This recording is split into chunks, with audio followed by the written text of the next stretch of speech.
I thought we could spend the day together and talk. Oh, we have the whole weekend to talk, and you know very well that I cannot cancel the Red Cross unless it's for this episode of the Retro Rewind podcast. Reflux capacitor fluxing. Crew to stations. Scanning for the Parent Trap, 1961.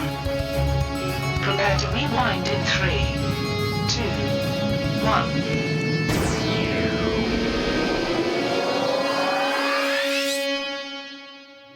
Welcome, Rewinders and new listeners, to the Retro Rewind podcast, where we take a fresh look at movies and games from 15 or more years ago. I'm your captain of the pod, Francisco Ruiz, and I'm joined by your ex-own mind, Paul, the Master Interrupter Powers. Hey, Captain. You look pretty good. What did you do to yourself? Do to myself? Also, for this discussion of the film The Parent Trap, we welcome back aboard our ship's yeoman, Ashley Cronenbitter. Hello. Thank you for having me back. Of course. Thank you for being back, Ashley. But Ashley is just one part of the twin team-up to discuss The Parent Trap. The other half being none other than our chief historian, Celeste Mora. Welcome, Celeste. Oh, Captain, my Captain. Hello. Hello. Now, Celeste, this happens to be your 10th time on the podcast. Really? Yes. So historically, do you know what that means? I talk too much? No, that's not what that means. It means you have also true. attained the rank of officer, our highest rank that you can attain, because me and Paul are the highest. Right. But you get all the privileges and responsibilities therein. Congratulations. Thank you so much for being on the show for so many times. Good job, Celeste. Yay. So yes, you are now historian officer. But now that you have a quick flyby of who we are, Paul, can you give us a quick overview of production specs for The Parent Trap 1961? 1961. I know what you're going to do. All right, I'll keep Lindsay Lohan out of this. The Parent Trap was released June 21st of 1961, a year earlier than our previous episode of King Kong vs. Godzilla, so check that out. This movie runs 2 hours and 9 minutes and is rated as past. Past what? I don't know. Actually, it's the movie review board. Before the whole MPAA or whatever it was. Yeah. Anyway, it was directed by David Swift and it was written by Eric Kostner. I don't know how to pronounce the two law things over the A, but anyway. And it was also written by the director, David Swift. The lead stars being Haley Mills, Maureen O'Hara, and Brian Keith and Haley Mills. The music was composed by Paul J. Smith with songs by the Sherman Brothers. Are you ready for the box office trivia game? I'm ready. Ashley, Celeste, are you ready? Sure. Awesome. Okay. And chat, are you ready? I'll take that as a yes. Go for it, Paul. The Parent Trap was made for about $15 million and went on to earn over $25 million in the box office. Not too bad. Not too bad. Yeah, given this and the fact that it was released way back in 1961, how high in the box office do you think it ranks among the other movies made in 1961? Go for the top 50 if you can. Top 50. Okay. Ashley, where do you think it ranks in the top 50? That's a tough one. Probably somewhere closer to 50. So let's go with 48. 48. I'm sure Bobo says 42. Celeste, what's your guess? I'm trying to think of what else would have come out that year. So I'm gonna guess 42. 40. Okay. 42. In chat, we have, we have several guesses. Real Arcade says 3. Ooh, pretty high. Cellcast middle of the pack pretty much with 20. And then D. Tungsten guesses 27. Kevin Joshua Burnham guesses 13. Bob, of course, guesses 42. Star Fox guesses 43. I'm going to guess... it can't be one. Just for the lulz, I'm going to say $1 Bob. All right. That number 1 or number 50? Well, number 1. At number 1. Okay. Close. It was actually number 6. Oh. So the real RKO wins. Wow. Good job, Real Seriously? Arcade. Because he said 3, right? How? That was really high because it's well, so What actually, else came out that year? The Nothing. number 1 movie of that year was a movie we covered called 101 Dalmatians. Head Oh, thump. that makes sense. Does it really? All right. Well, good job, Real RKO. Thank you, Ashley and Celeste, for playing. And thank you for those factoids, Paul. And let's see if any of them factor into our memory mind meld or subsequent roundtable discussion, which we'll get into once Alice has located our target film. Alert, alert. Approaching target. Spoilers incoming. Establishing analysis vector. It began with an incredible resemblance, a remarkable coincidence, It's my mother. It's my mother, too. an extraordinary discovery. Golly. Sisters. And now, Susan and Sharon, two twins separated since they were babies, have an ingenious plan to get their parents back together. Which? We could do it. It's double the trouble and 3 times the laughs when Haley Mills and Haley Mills team up to spring The Parent Trap, Surprise! exclusively on the Disney Channel. See, it was Haley Mills and Haley Mills. Mm-hmm. That commercial definitely brings back some memories about The Parent Trap, but to give you some context for the things we collectively remembered most before our rewatch, here is our memory mind meld synopsis for The Parent Trap. Really long credits open with the movie title set in a song form, complete with claymation cherubs, mismatched twins, and mystery parents. Just who are John and Marcia? Two girls who look alike go to camp together and realize they are separated twin sisters as opposed to doppelgangers. But these doppelgangers play pranks on each other. They don't get along, and then they do, and then decide to switch places in order to get their parents back together. Surely no one will notice. They didn't take into account that Dad may have found someone else, the staff, who are not as dense as the mom and dad, would realize the difference. And overall, they would need to try and bite harder than just getting them. Try a bit harder. Thank you. Try a bit harder than just getting them on the same side of the country in order to trap their parents. In lieu of pretending to be the other twin, the sisters dress identically and refuse to say who is who unless their whole family goes camping together. Parent traps? I'm sure there is a happy ending. I think it kind of was right, but I'm gonna say some of it was decepted. I mean, there's a lot of like, oh, well, they should have done this. That's not about the movie. That's about other things. So decepted. Yeah, we'll go with that. Right. Based on those memories, as terribly flawed, so flawed as they were, what rating did they lead you to predict for this film before rewatching? Whole nother movie. Classic, nostalgic, or tragic? Celeste, what was your prediction before rewatching it? I predicted classic. Classic. Ashley, how about you? Nostalgic. Nostalgic. Paul? Good call. I almost predicted that because it had been over almost 30 years since I've seen this. So but a tragic prediction. Shot okay. for the moon and predicted classic. Whoa. Okay. And it has been years for me as well. I felt like it was probably going to be wholesome at the very least. So I decided I'll go ahead and just go with nostalgic. But it is Disney, so I was leery of that prediction. We'll see. Was the wholesome a dig towards Lindsay Lohan? No, just okay. No, not at all. Wow, Paul. Okay. Wow. It'll be interesting to see if those predictions came true. But first, let's get into our discussion of the things we liked most about The Parent Trap. Let's spin up our Best 3. Best 3 things. Okay, let's start with Celeste. What's one thing you liked about The Parent Trap? 1961. Sorry. Not the year 1961. The movie The Parent Trap from 1961, in case that wasn't clear. It was. Okay, good. So I really liked the end scene, the camping. Not the end scene, but like the entire segment of the camping, because it just was very humorous to me, and I think it played off there's a certain feel to movies from this time frame, and it really played up in that time.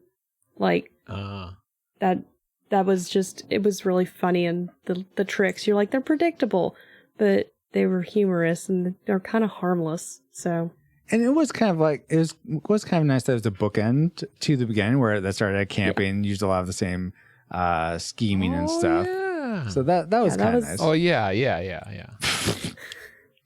Yeah, of So course I I know think- that, says Paul. I think the most not harmless one was the giving her sugar water for mosquitoes. Because, malaria is a thing. But In the States at that time? I don't know about that, but I suppose other diseases for sure. Oh my gosh, when they put the honey on the bear, I can't little believe bear and the bear was licking the feet. I can't believe the actress was okay with that, because how would they prevent the bears from starting eating, gnawing on gnawing. the feet? Could it have been I really- like a dummy or something, maybe? I really hope there was Those only look one like real take. feet. They looked like her feet. They were CG. Somebody had painted guys. those They're toenails. CG feet. CG feet back in 61. Yeah. Oh, the They technology. didn't have CG yet. But yeah, it definitely, did they not nibble her toes? I really hope they got that in one take. I would have been worried about that as well. Ashley, was the camping or some other component of this film make your like list? Well, camping definitely did not. It wasn't up on the top. But let me tell you what did. Actually, a big thing that I really liked about this film were the supporting characters, particularly her grandfather, Charles McKendrick, played by the incomparable Charles Ruggles. He was just so adorable. And I remember even liking his character when I was a little wee one, just thinking he was just so cheeky and just so funny. And I actually wrote down one of his lines because I just thought it was so stinking funny about how when he first is introduced to Susan playing Sharon coming back from camp, and she says that she's making a memory of how he smells like tobacco and peppermint, and then he says, well, I'll tell you what, I take the peppermint for my indigestion, and as for the tobacco, it's to make your grandmother mad. And the way that he delivers it, he's just so cheeky, and it's just so funny. And he's such a heartwarming part of this film, even though he's only on screen for a really short period of time, because he comes to the defense of his granddaughter when the grandmother is ridiculing Sharon because of her short hair, and he says that he likes it. And later, when she's actually revealed to be Susan, she lets the mother and daughter have a moment together and has the grandmother wait in the wings. And it's just fun how he's kind of a part of it all from the very beginning, and he's just very sweet. Ashley, let me tell you this. Why you guys steal my classic maker? Seriously. I mean, I'm right there with you. I love that. What was his name? Charles Ruggles, yeah. He was, oh my gosh. Delightful, he was right? Perfect. He was perfect. A breath for that. of fresh air, and he was like the cherry on top. Yeah. I love that he was willing to conspire to get he wasn't mad at, I guess was it Sharon or Susan? I got that confused. It was Susan as Sharon. Susan as Sharon. Yeah. And that he was, like you said, that he wanted to give her and her mom that moment. And it was just like, he was totally delightful. Loved him so much. I wanted him to be at the end. Was he at the end? I don't think he was at the end. Was he? He was. Yeah. He was the very, Yeah, very they were end. they were with the in the wedding. very end scene Yeah. for just kind of like the panoramic shot as they were going in. That's right. That's right. Yeah. Well, I would have liked to have seen him in a little bit more because I just liked him so much. But yeah, that was my classic maker. So again, thanks a lot for stealing that. Maybe you should get Bean Boozled for that, Ashley. But I think that not. wasn't in the But term, I'm glad that we have that in fine. common because he was just so delightful. Yeah, I totally agree. Paul, what was a delightful thing for you for this movie?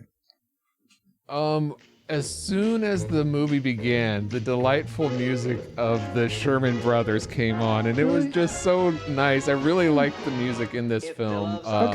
The Parent Trap at the beginning and Let's Get Together later on in the movie. And if you don't know who the Sherman Brothers are, you need to look them up because they're one of the best music. I mean, writers their music out there. and Mary Poppins is fantastic. I'm completely behind Really that. is.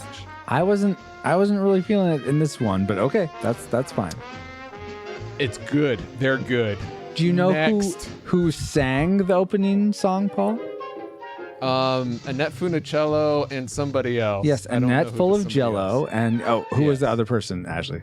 I don't know the other person. All I can tell you was Annette Funicello, and she was best known at that time for being on the original Mickey Mouse Club. So she was kind of like a teen heartthrob at the time. So they were trying to get into the teen scene by having her sing that duet. And actually, there was a version of her "Let's Get Together" at the dance as well. Yeah. Oh, Yeah. cool. Oh, yeah, that's right. It's interesting. Tommy Sands was the male performer in that, and they were actually both shooting Babes in Toyland at the same time, and they were called over to sing this. So I thought that was a cool connection. Yes, that's right. Yeah. But you like the music on the whole, or just the Sherman Brothers pieces, Paul? The Sherman Brothers one. The audio score by the person I previously mentioned was fine. The forgettable person. Yeah. I mean, they're no Sherman Brothers. And they're no John Billiams. So I mean, really. Yeah. There we go. Very good, Paul. So the music. Let's go back to Celeste. What's something? Oh, actually, no. Let's go to classic makers now. But since I did mine already, let me go ahead and do my other like that I liked, which may be one of your classic makers, guys. Maureen O'Hara as Maggie, she was just so winsome for me, except for her domestic abuse. I didn't really care for that. But everything else. Oh, come on. Oh, excuse me, Paul. Sorry. Paul's a fan of domestic abuse. I loved her character, how she was she's so charming, and very enjoyable to watch, and really enjoyed her as Maggie.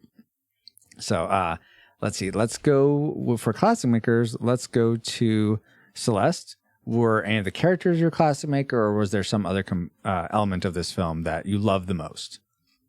I think the general feel of the movie was my classic maker. It just had this feel of it's fun, that we're dealing with serious subjects here, but we're going to do it in a fun way, and in a way that, doesn't make you all sad and upset. I mean, you have your moments, but it was just a nice, lighthearted movie. So, see, Paul, Celeste agrees with you that domestic abuse is fun and lighthearted. It's great. No.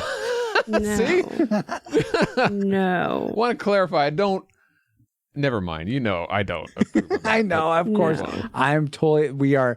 The Retro Rewind podcast. Just like this podcast. None of its members condone domestic abuse in any form at all. We are just making light because that's a small part of this film.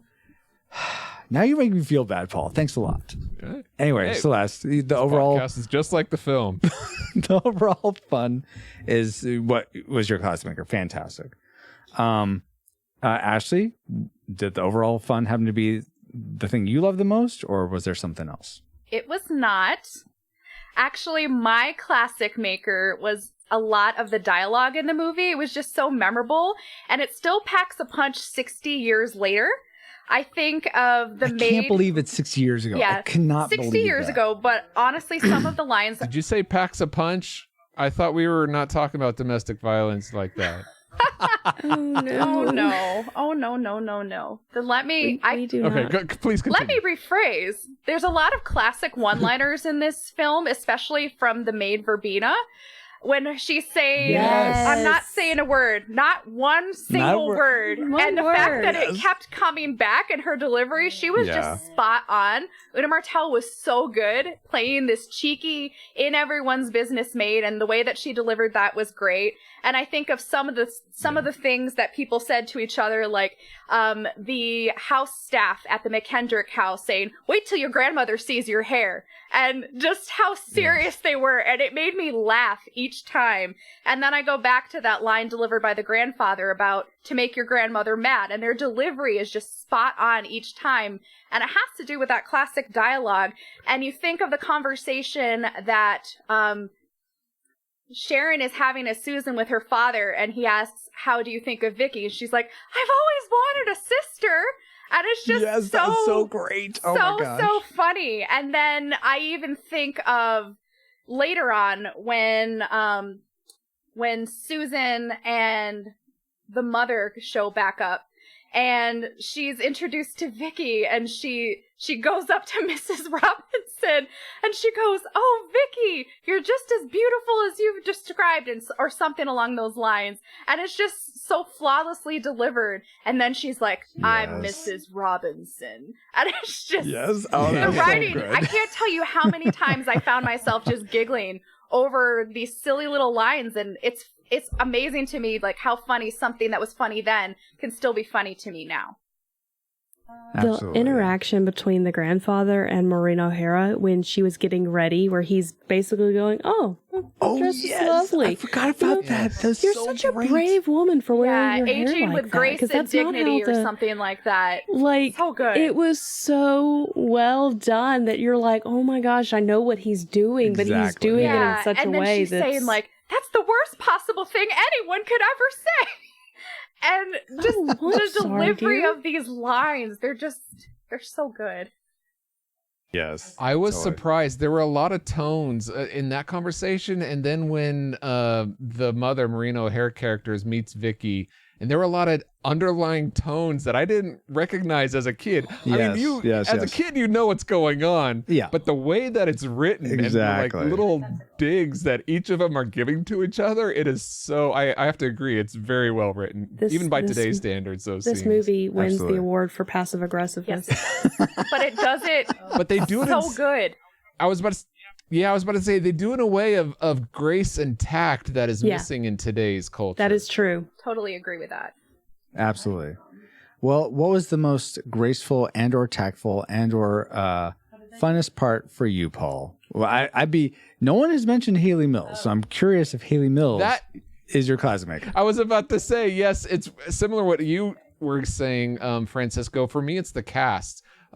Between I thought the dad was fine, but Maureen O'Hare and the grandfather and all the people that we mentioned, but especially Haley Mills. I mean, she is just a gem, and it's weird to call her one of the nation's greatest treasures because she's not from the U.S. But hey, who is? But anyway, People, animals. oh, that's true. I'm sure.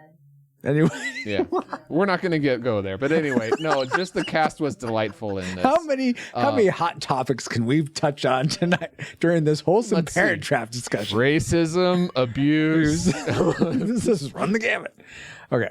Okay, but the whole cast was your classmate. Oh, nice. So, but Yeah. you would think that the dad, Mitch, played by Keith. none other Brian than Keith, Brian Keith. Yeah, that sounds Popeye about himself. Uncle Bill Is from that Family Popeye? Affair.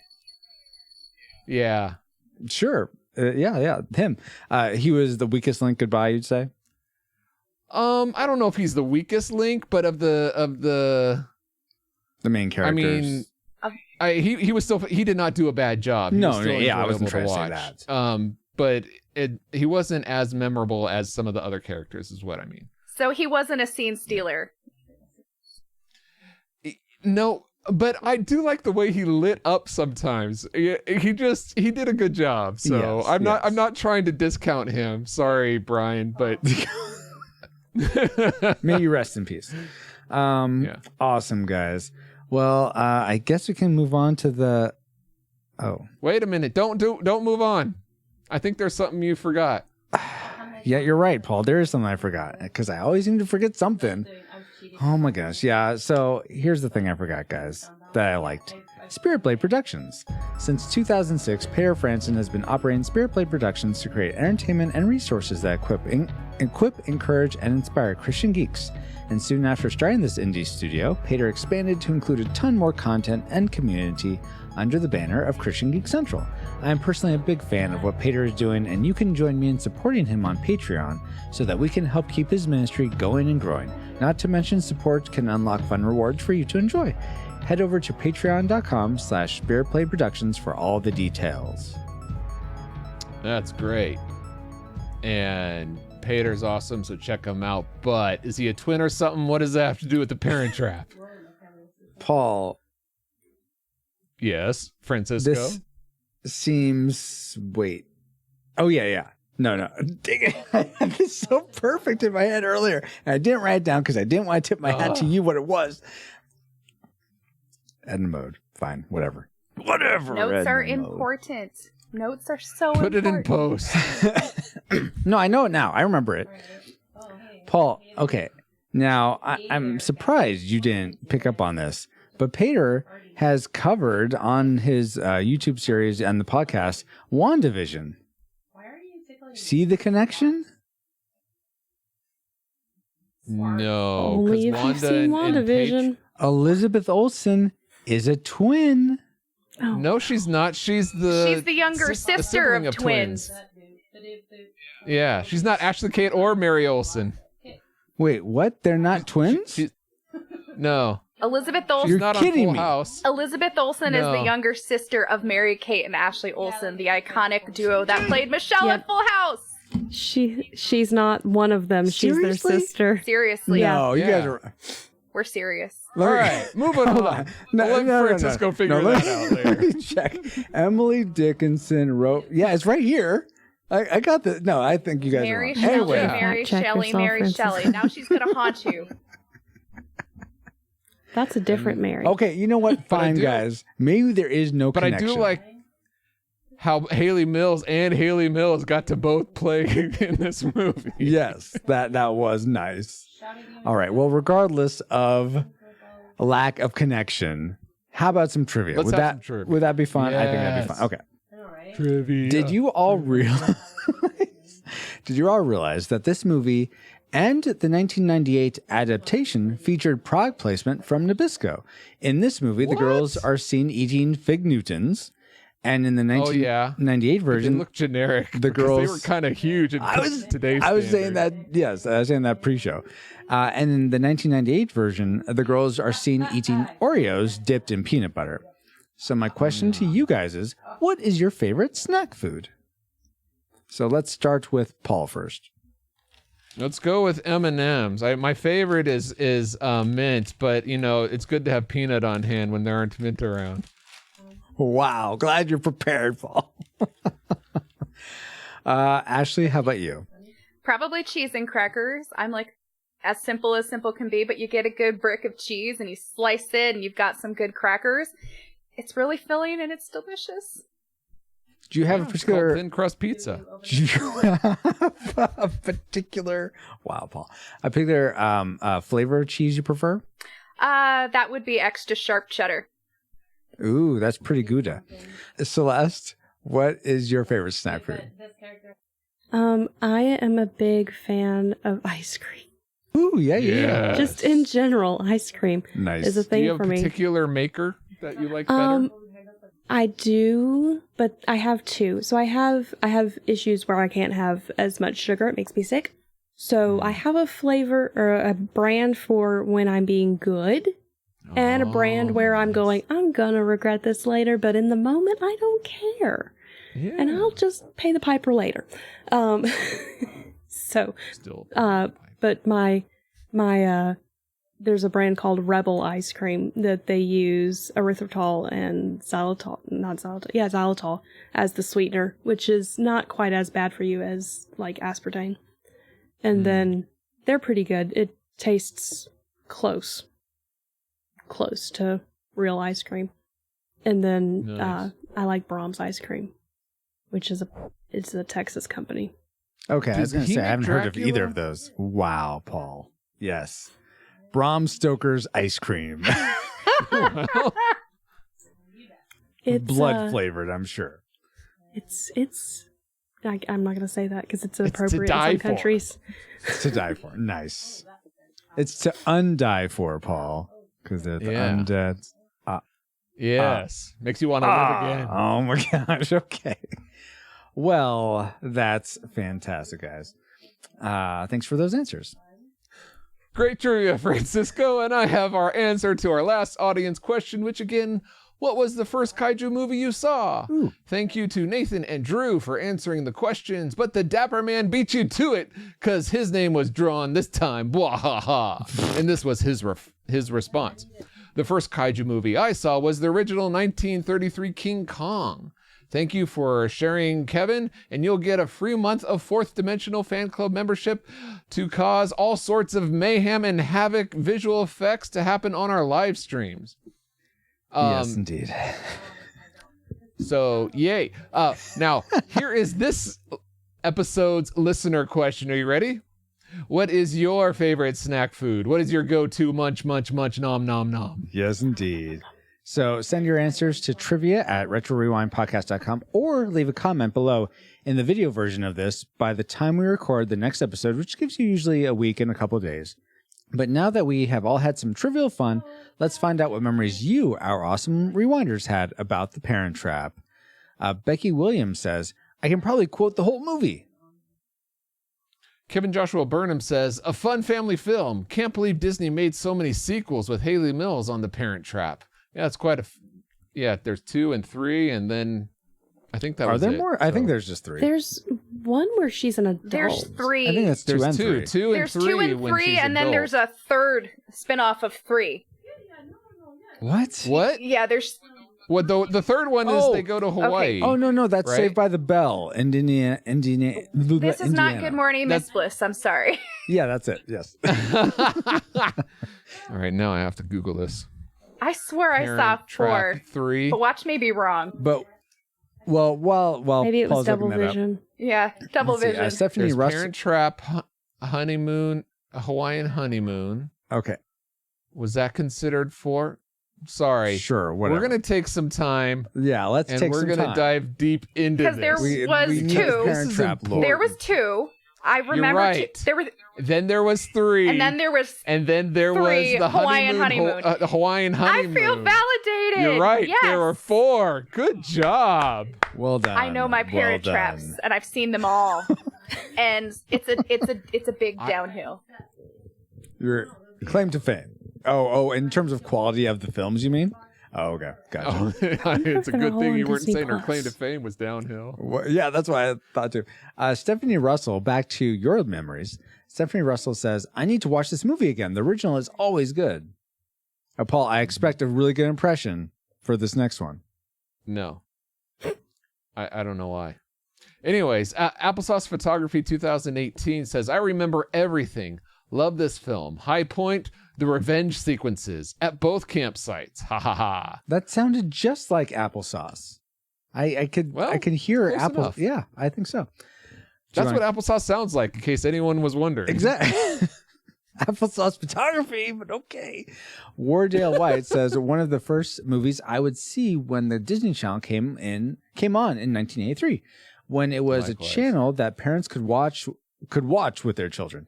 I remember loving the chemistry between Maureen O'Hara and Brian Keith, and also though played by both Haley Mills, the chemistry between the twins. I love how the overall story came together. Leslie Ham says, I loved this movie when I was a teeny bopper. Stephen Forrester says, I actually just watched this again. I love the story, and Maureen O'Hara was absolutely stunning in this movie, as she was in everything she ever did. I really liked the chemistry between her and Brian Keith as well. I felt that Haley Mills' performance was a little spotty, though. It was fine much of the time, but then in certain scenes she would blow it and come off as incredibly cheesy. The worst example probably being the camp scene where the girls find out they are sisters. Overall, I love... What? Oh, you disagree? I said I disagree. I thought that was one of the better scenes. I liked how this film, I wrote down as one of my other likes, since we didn't get to all 3, is that how it takes the time, and there are moments where like they realize they're sisters. A lot of movies like would kind of rush through that, but Sure. it's like when the grandfather realizes, and like when all these moments, this film lets those scenes breathe, and I thought they did a great job. Gotcha. He continues, overall, love the movie, and the Let's Get Together, yeah song was stuck in my head for the next day or two. Yeah. John Harju says, I remember my sister liking it and me being bored. Even from a young age, my taste in entertainment strayed towards the strange and bizarre. And finally, Alex Ortiz says, before YouTube, a TV special about movie mess-ups showed me that Sharon's arm gets cut off during the Let's Get Together when she swings her arms over her head. That's now all I can see when I watch the scene. Very distracting. Well, I looked. I couldn't find it this time. I could see, and even in your post that you made for what I'm watching now, Paul, the shadow of the right hand, Haley Mills, you can see where if it moves over, it cuts blurs off. out. Well, it just blurs out. There's a gradation there. It's okay. like, what's happening to this shadow? It's a ghost or something. But yeah, I didn't see the arm thing. Regardless, now that Alex's comment leads us right into the things that, like an arm, should have been cut from The Parent Trap. So it's time for our Worst 3. worst 3 things, 2 things, Celeste, what was something you didn't like about The Parent Trap, if there was anything? Now, I'm going to preface this with I understand the time frame and that they did not have the technology that we do today. But sometimes the green screening of Haley Mills with Haley Mills was rough. Oh, it I never was noticed. real rough. Or like they Really? would there were certain scenes where they would have them walking through the park and you could tell they Boston. weren't really Yeah, they weren't in working. Boston. They never went to Boston. Well, no, here. Oh, wait, hold on. Hold on. Okay. Is that that's the part you fell asleep on. No, Okay. I didn't fall asleep on it. This was a dislike, but it didn't make my top 2. Continues to last, and I'm going to add on to it. Please continue. Okay. So it was really frustrating because I've seen Disney do better. And so I'm sitting here going, were they just trying something new that they weren't familiar with?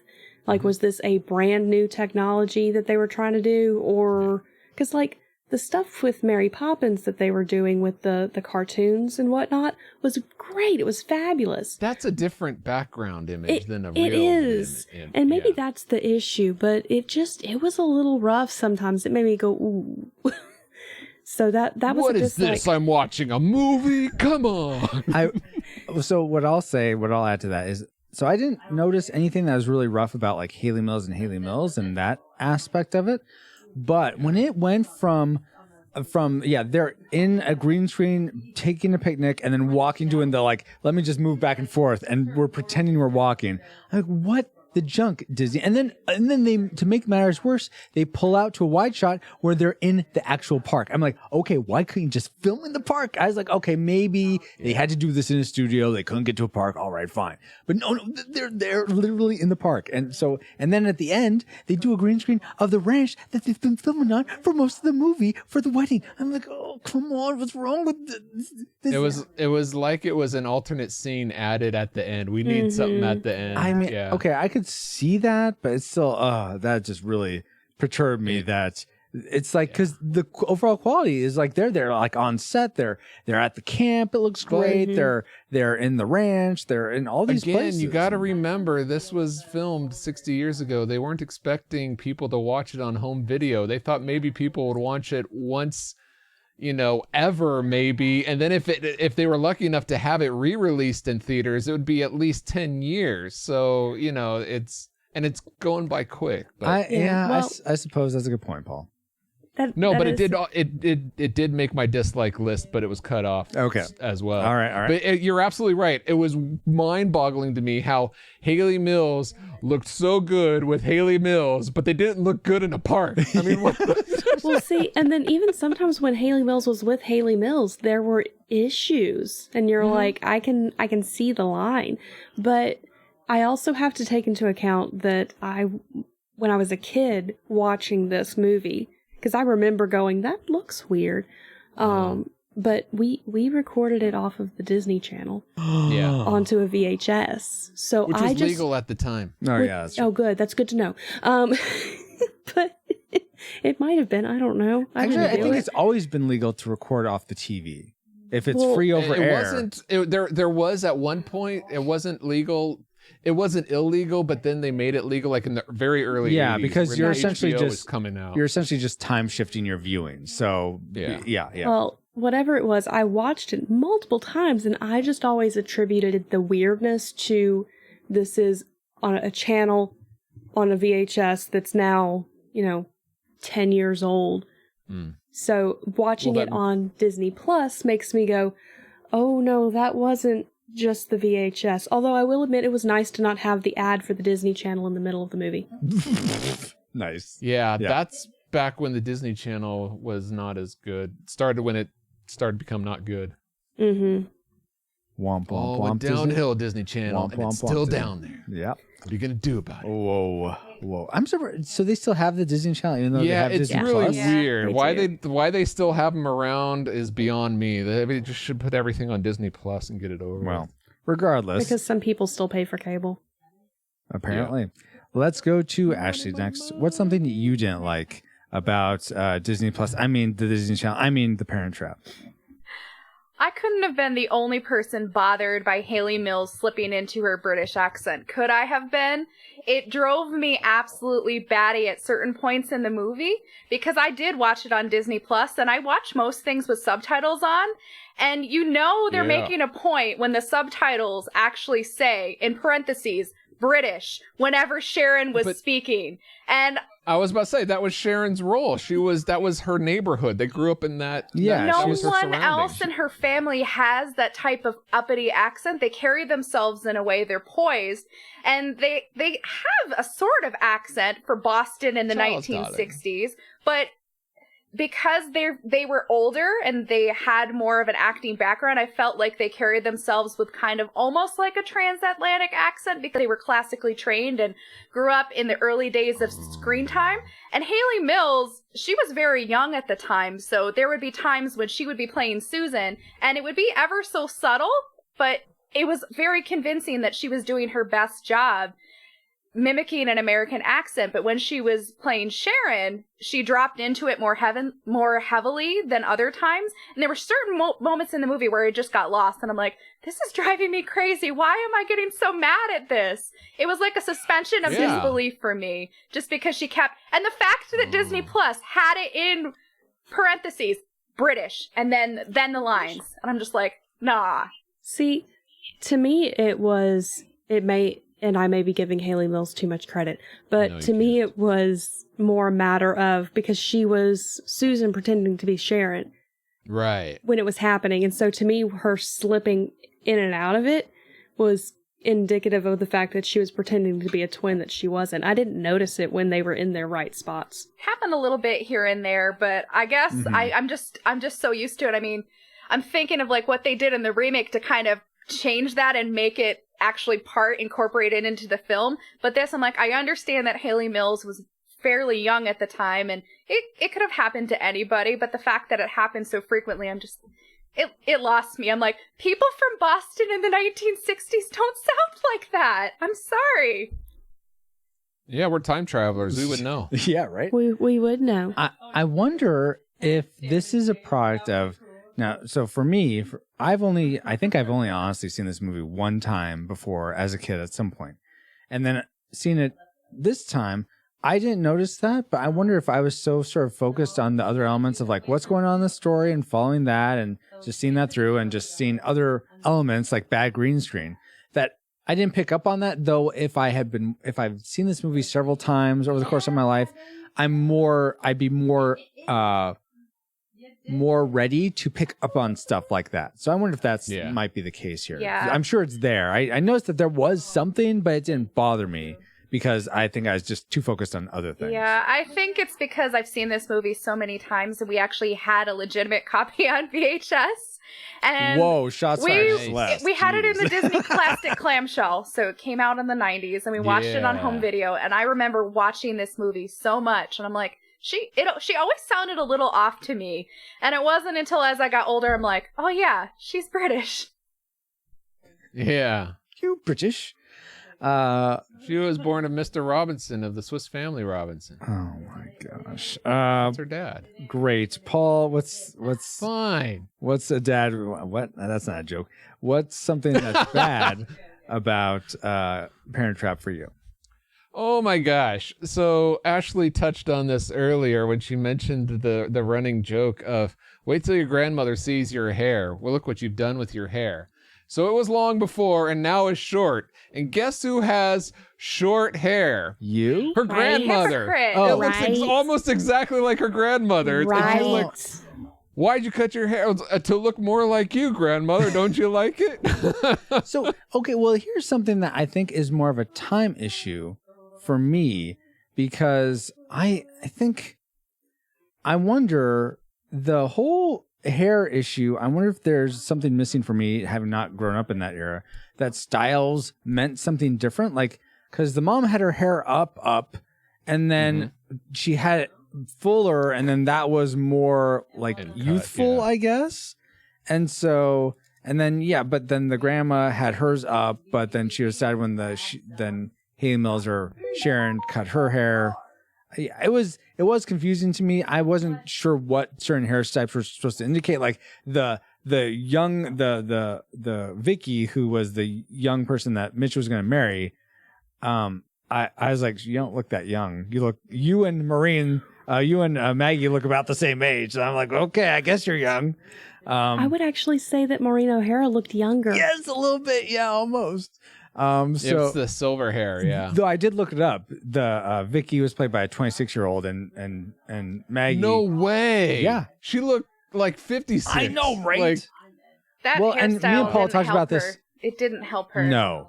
well, she may have been prematurely gray or silver. I think that's maybe that could be. But she had strong like jaw features, which you usually don't see in someone that 26. But she has wow, a strong jaw. Where's that from? I'm quoting have something. no I don't idea. remember where that's from. Oh, is that Friends? But going back to the Yeah, it's grandmother, I thought the grandmother had long hair and cut it and then regretted it. And maybe that's why she told her, because I could see that. Everyone knows in 1 Corinthians 11:15, it says, but a woman has long hair, it's for her glory. So, don't cut your hair unless you have to. Or you want to. Okay. Thanks, Paul. I was gonna sort of go off on that, but now thank you for, as much as I appreciate the scripture, it totally derailed my train of thought. You're welcome. I'll go to the thing I didn't like though, which was, and I mean, I guess this could be another different time. People just felt differently, but as a parent, I cannot imagine being willing to be away from my child for pretty much their whole life. And just like, oh, well, I'll take one, you take one. It's like, that seems horrible. That's just like what judge approved that? Yeah, that's another whole issue. It seems like, it may have been common back then, or And I maybe- should say more maybe it was. common. Like in the law books, it may have been allowable back then. Yeah, and but it may be different now. That just seems so. I mean, Judge Judy, maybe. Wow, no, Wapner for sure. No, I'm surprised that didn't seem to. They both Judge Solomon. There you go. Both. Yeah, cut the baby in half. Except there's two, so you That's each what can they have did. one. Instead of having to cut Yeah, it down the middle. exactly. One whole baby. Still sad though. Both- One whole Win-win. baby. Could I finish my point? Both Maggie. No, Solomon wins. And Mitch. That is his name, right? I'm not saying the Mitch. actor's name. Yes, Mitch. Mitch. Okay. Yeah, Yeah. Thank you. It's not Keith Bryan. Thank you. Both Maggie and Mitch, both feel like they both seem like they're happy and overjoyed to see the daughter that they didn't grow up with. But it's like, that seems just so crushing to like not to know that you have a son or daughter in this case, but a son or daughter somewhere else that you're not going to see grow up at all. So I'm just surprised that there wasn't. I don't know.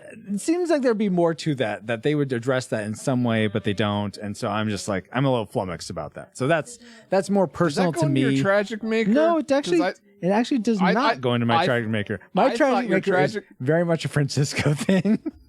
I thought your tragic maker was like, how come the parents can't figure it out that that's not their kid, but their helpers can? No, I didn't. No, that's a good point. I didn't think about that part, but That actually was my tragic maker. Yeah, I called it. Well, I'm sorry. you know what? That's fine. Let's get into tragic makers because that was the last dislike of our dislikes. So let's expound. Why was that your tragic maker? It's just so frustrating because, like you said, I can't imagine a parent being willing to separate themselves from their kid. Like, I know it happens. I know that happens, but generally when it happens, you don't take one and leave the other. Like, generally when that happens, it's a complete disregard.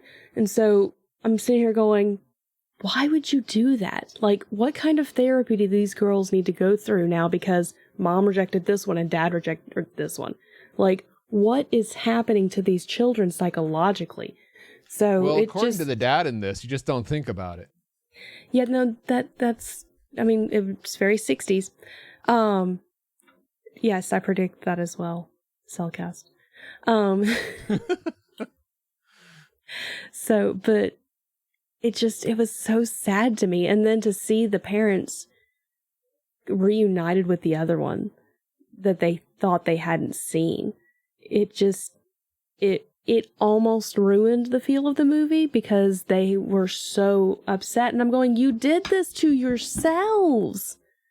So, and I then thought it was very touching when they reunited. They were very happy to see. It was, but they also did it to themselves. So I'm going, that's what you get. Yeah, but still, it's good to have those moments. Hey, I've done things in my life that I regret, and then to see like Paul, the master interrupter, regrets? No way. Yeah, I'm not perfect, but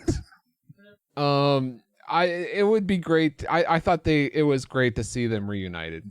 Yeah, I will give you that. It was good. But then they went on to the whole, okay, well, what do we do with them now? Because we can't separate them. One of you move. Like, you don't have to live across the country. You can be grown adults and talk to each Celeste, the Red Cross. You can't miss your meeting with them. There's a Red Cross in California. Like, just well, they have family over in Boston where, okay, first of all, who goes to Boston for Christmas where it's like cold and like snowy and black ice and all that dangerous stuff? No, you go to California for the wintertime, and then the summertime is out in Boston area. That's the way to do it. Good to know. That makes sense to me. So, but yeah, it seemed like the kids were suffering because the adults couldn't be adults. Yeah. And again, I understand totally that is a get that. common thing, but still. Absolutely. And I wonder how common this was, where there are a lot of times where kids just started half the school year in one school and then back the other half at another, and they would go back between those two schools every year and just only do half of them there. I mean, Francisco, you and I are military brats. We kind of have a clue into that, but it's not to that degree. You know what I mean? Not at all. Yeah.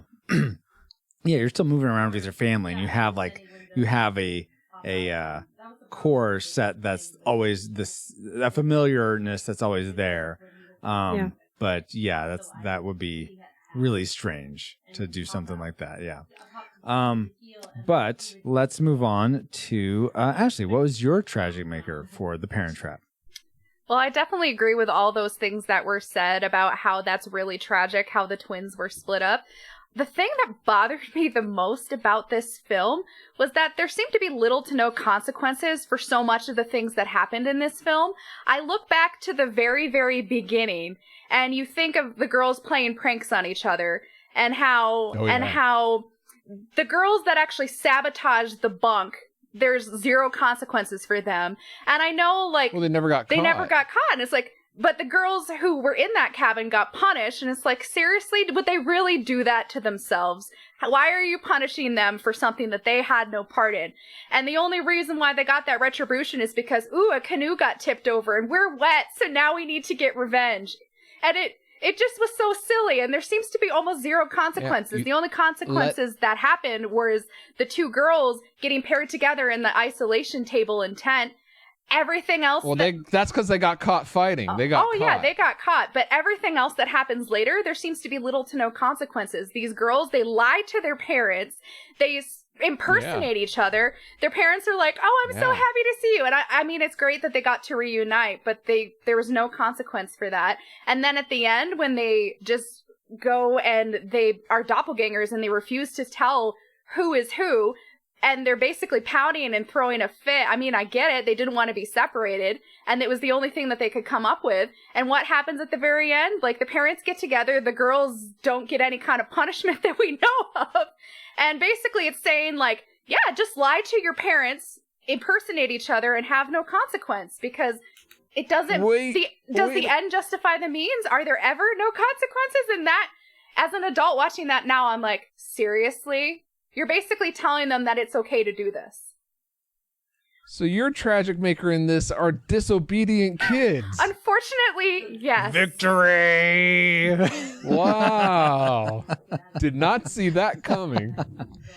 And what's funny is, I'll take it, because my tragic maker is related, but not in the way you think. I agree, something felt very off, especially at the end when they're like, we're not going to tell you who's who, and you're just going to have to deal with it. I'm like, no, it's almost like they don't. I wonder if there's a case of, I've been parenting this one, but I'm not used to parenting the other, so now I don't know how to parent all of a sudden. It was just very strange that they didn't. Or I thought they were old enough that they would stand up to their parents and just refuse. Well, I mean, that's kind of what they're doing, though. Oh, you mean to go? To just go without having to resort to that? I guess. Yeah. Regardless, it just seemed really weird. I mean, I guess I'd be almost like, fine, you know what? I'm just going to take this one. It may be the wrong one, but that you kids are putting us in this predicament. We're not going to go down to your level and play this game. No, you're just going to, this one's coming with me, I guess. If you want to do that, I mean, I feel like the way they separated them was not good at all, but I don't think you don't make a right with two wrongs. Anyway, parenting aside, explain that to the kids. Like you've just separated them for their entire life. Hey, what we did was wrong, but what you're doing is wrong too. And oh yeah, like that's gonna make up for it. Okay. Regardless, that's not in full. That's not my Tragic Maker proper. My Tragic Maker proper is two elements of this film: the beginning and the end, with the bunk that is sabotaged and Vicky's tent that's sabotaged. There is no way you do that much moving. There is no way you can move around, do all that wires, all the mud, all the honey, all that stuff with not waking up one person. No, I don't know, Celeste. I don't see how. No, I have an example. Yeah, Indiana Jones. If you ever watch The Temple of Doom, if you're in an Indiana Jones movie, that can fly. I have a real life example. Okay. Yeah. All right. May I share it? Yes, go please. ahead. Okay.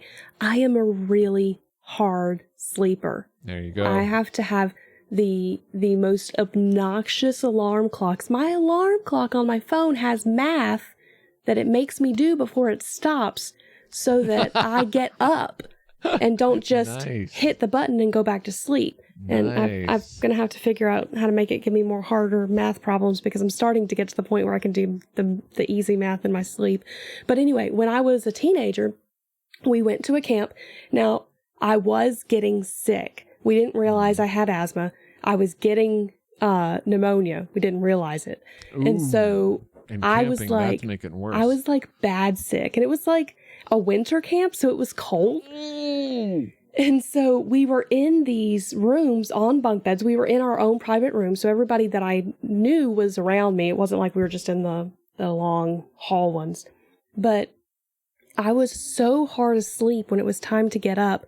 They drug my mattress out of the room with me on it.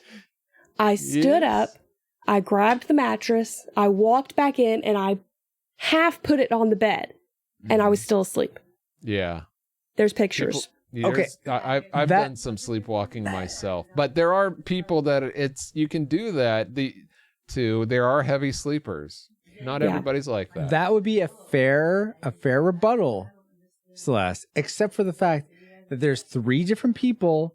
You can't tell me they all have the same level of sleep. And then with Vicky, this is her first time out in the wilderness, apparently. So you're not going to be sleeping well to begin with. So Point of order, nothing. She had a long hike, and she did a lot. She was could have been very exhausted. Dog tired and very tired. No. She has all these bug bites. You're not sleeping through that. I'm going to be itching all night. No. I refuse to believe that she's going to sleep hard.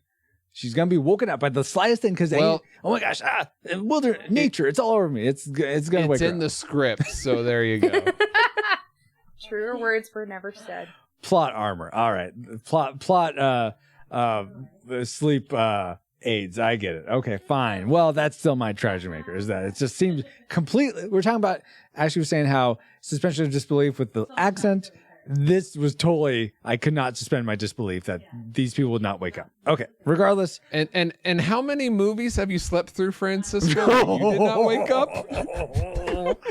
Wow. All the noise going on? Wow, with the low blows. Pull your punches a little, Paul. But Paul, don't pull your punches for your Tragic Maker. What's yours for the Parent Trap? what was almost my tragic maker is the idea that they set this up, hey, you got to go on this camping trip, and then we'll tell you, and then the mom doesn't, and then they tell her anyway. I'd be like, sorry, that's not the deal. What are you doing? But that aside, I had said it'd been over 20, there's my beeper again, sorry. Just wait a minute, Commissioner Gordon, use the bat signal. It's more silent. Anyway, this had been at least 25 years since I've seen this. Last I seen it was on the standard definition, the small television. I've owned the HD version for a couple years now. I just haven't watched it. So when I saw it this time, it was in the glorious HD. I didn't realize how often I could tell the double who was not Haley Mills in this. Now I was kind of looking for it, I admit it, just because it was like fun, like trying to catch all like, ooh, how did they do this kind of stuff. But I thought there were several shots where they used the double instead of the split screen, and I thought the movie suffered for it, and that you could tell that it was a double and not Haley Mills. And I thought it was like, you know what? Take the extra time, redo the scene, reshoot it again with Haley Mills on the other side, and have it make it look. Now there were some great moments, like when they both had the cake on their face. You know, I thought that was great, and I can understand like when the two are in the far, you know, they're in the background, like that's fine. But there were some ones where it was kind of obvious that I wish that they had reshot again and put Haley back in. What's funny about that, though, Paul, is, at least according to IMDb trivia, is that when Walt Disney saw the process shots for The Parent Trap and how well it looked, he's like, do some more of those, because he thought it worked really well. Oh, there would have been less. Yeah, well, there would have been Disney less, needed to be more involved. Come on. I was trying to look up so we could give her some credit.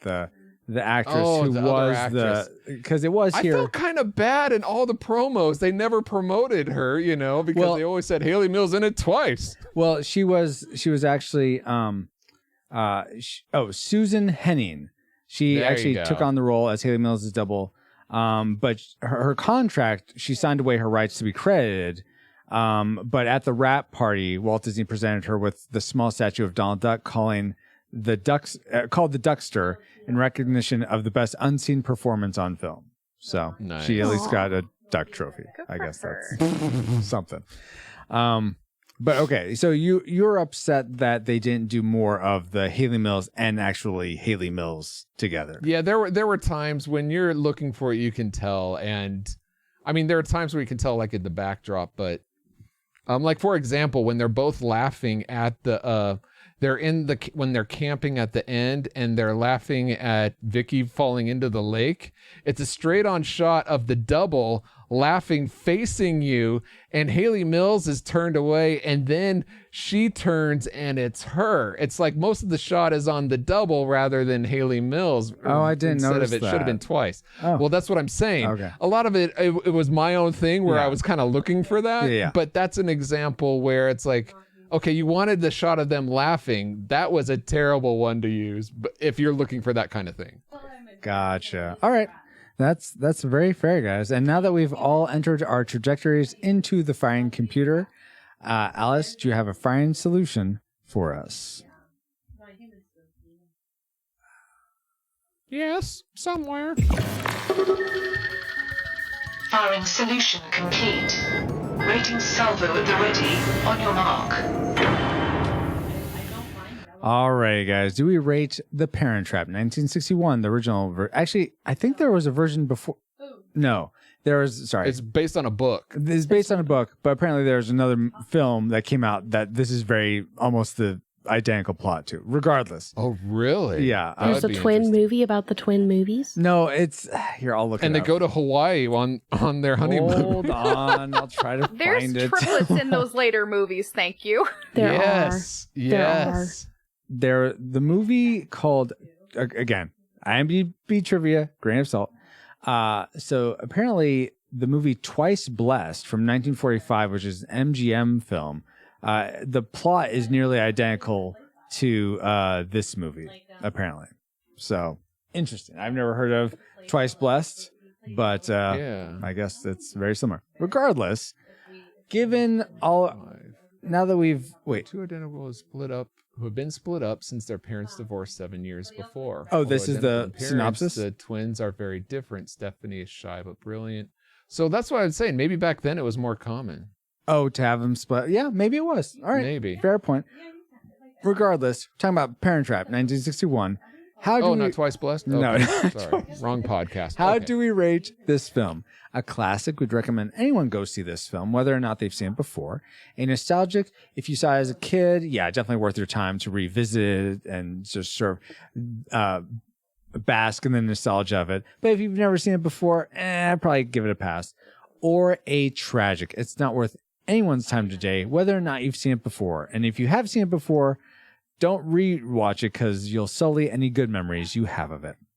All right, so let's go around and let's start with Ashley this time. What is your final rating for The Parent Trap? A tragic. I could not believe it. That's very surprising. All right, I'll write that down, though. Stop putting words in my mouth. Let me explain myself. I thought I heard something. I'm sorry. Okay, go ahead. Ashley. It actually is still a nostalgic for me. Although there are more and more things upon rewatching that could make me eventually end up calling it tragic, but for now it's nostalgic. Maybe as I keep rewatching and I see all these things that Paul pointed out, and it becomes very obvious, and I start just thinking about it more and more and more to the point where it just drives me batty, and I focus on all the things that I don't like instead of the things that I do.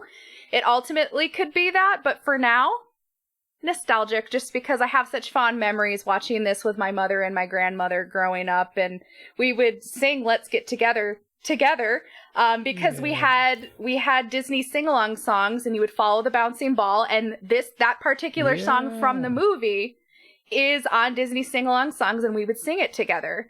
And even though I'm not too keen on the song now, I have those memories, and they'll stay with me all the days of my life. So nostalgic all the way. Aw, very good. I'll tell you what, if you watch the sequels, 2, 3, and Hawaiian Vacation more and more, you'll appreciate this one and might even push it to a classic. Of that I am sure, because they're pretty darn bad. So that's how you do it, Paul. I see. Celeste, let's go to you next. What is your final rating for The Parent Trap? I'm going to keep with my prediction of a classic. A classic? Because even with everything that's going on, it's a good movie. It's a wholesome movie. It's funny. There's some great acting in it. And it would be something I would share with others. Very good. That leaves Paul and myself. Let's go with Paul first. What's you predicted a classic? What's your final rating? Tragic? So oh my goodness, what a turn. I was amazed. It was hearing things. I'm sorry. I'm hearing seriously, things, I was amazed because when I watched this, like I said, it'd been 25 years. I'd seen this several times before then, and I would often fast forward the beginning because it was so slow and slow and boring. Yes. But as soon as it came on the song, I enjoyed every single minute of this film. So the nostalgic goggles were on so tight I could barely see the flaws, as I mentioned before. It's a classic for me. I'd recommend it to everybody. If recommended is even a word. Recommended. You sure you don't want to go with nostalgic, Paul? I'm absolutely 100% positively sure. And I saw the Lindsay Lohan remake once in the theaters and never really had any desire to watch it again. Sorry for the people that do like it, but after watching this, I really want to watch that again and compare it now. Yes. Yeah. And I haven't yet because I've been waiting. I didn't want to get it mixed up with my memories for this podcast. So I'm looking forward to watching that, which is rare for me. That is rare. Wow. Well, okay. Jeez. Make it, I feel like this is like 3 times in a row or something. Or was it? Yeah. I don't know, but with 2 classics, even if you do a tragic, it's not that, hold on. So we did. Are you doing math again? Here we go. Bite me, Paul. Give me a second. There it is. Bingo. No, okay, so no, we did have Liar Liar. That was unanimous classic between these. But apparently we're having quite the run of ties because I rate this nostalgic. I was trepidatious, but I had fun and I could see watching this again. It was enjoyable. It wasn't there's a lot that I was like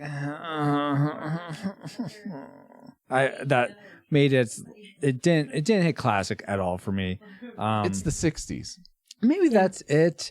Yeah, there's is like the highs were high and the lows were just like middling, especially that green screen that was not right at all. And and the what was my charge maker again? Oh yeah, all the prank stuff that you still can't convince me that would work. But regardless, nostalgic for me. So given that, we are at a tie with 2 classics and 2 nostalgics. So it's up to you, our Rewind Republic, our patrons at the $5 or higher level. Let's go to you and see what you voted for The Parent Trap. Francisco from the past. What do they say? Thank you, Francisco from the past.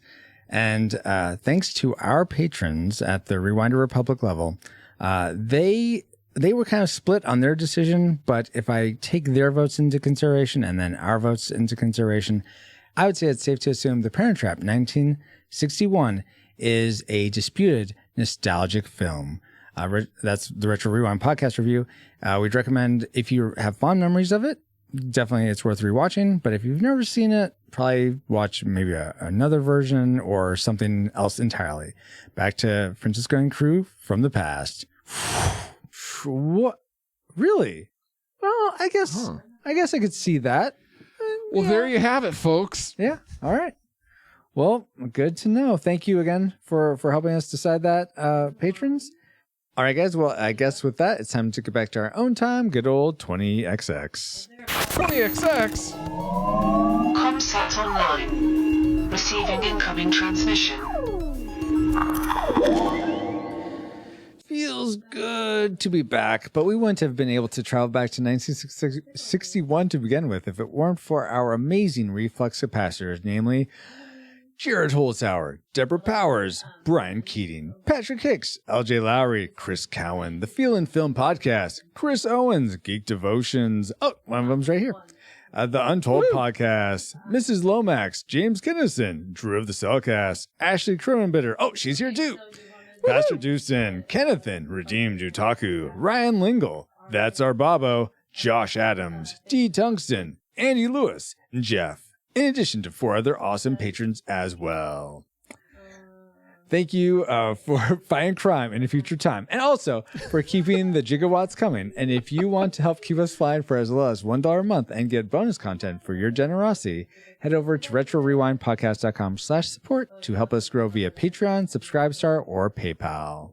This stream is sponsored by PaulJPowers.com. And while we're thanking our supporters, we also want to give a big twice the hug because, you know, they're twins. Anyway, to Ashley and Celeste for joining us and supporting us with their thoughts about The Parent Trap tonight. And let's begin with Ashley. Begins with an A.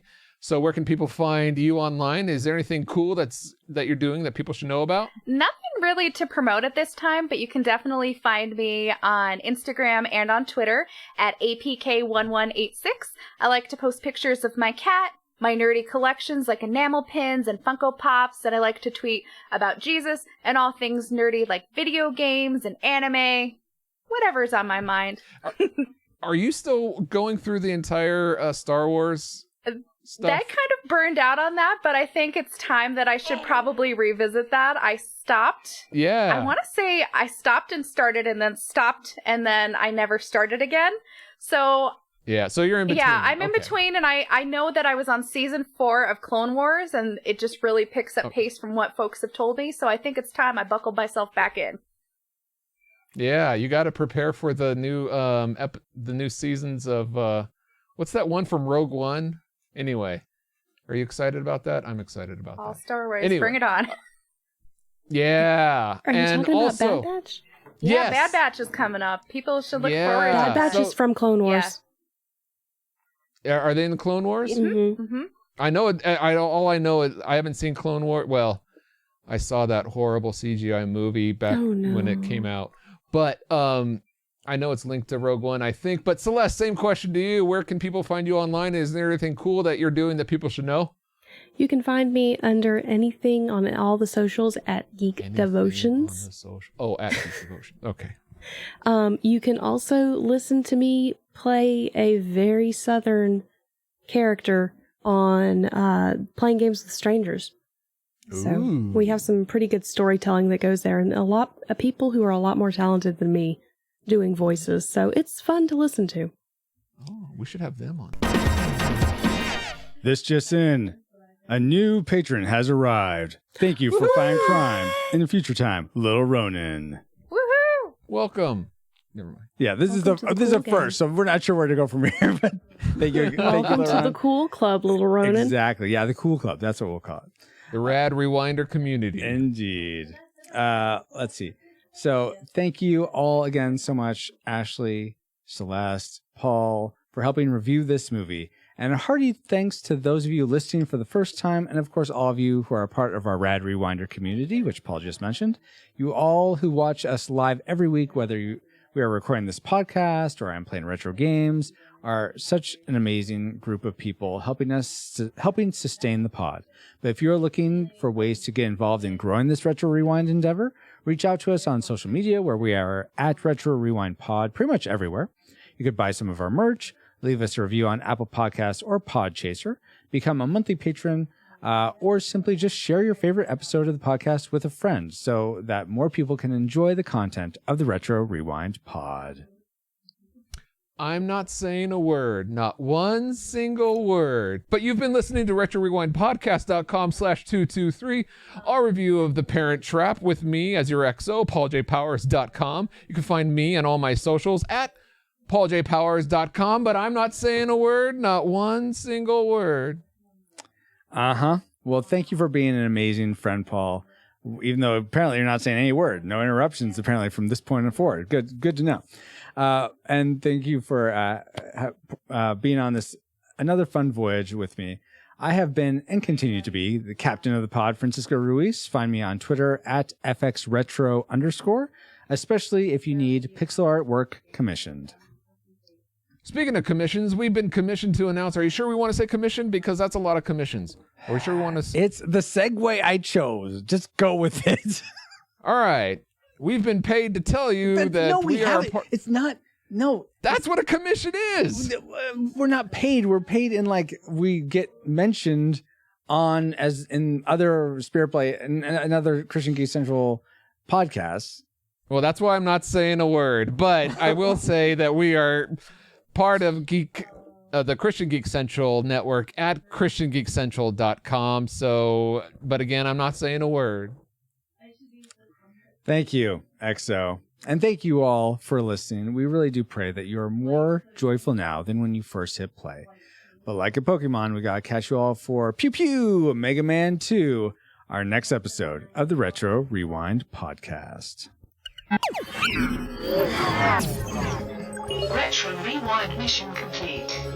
Proceed to nav point Omega and return to base.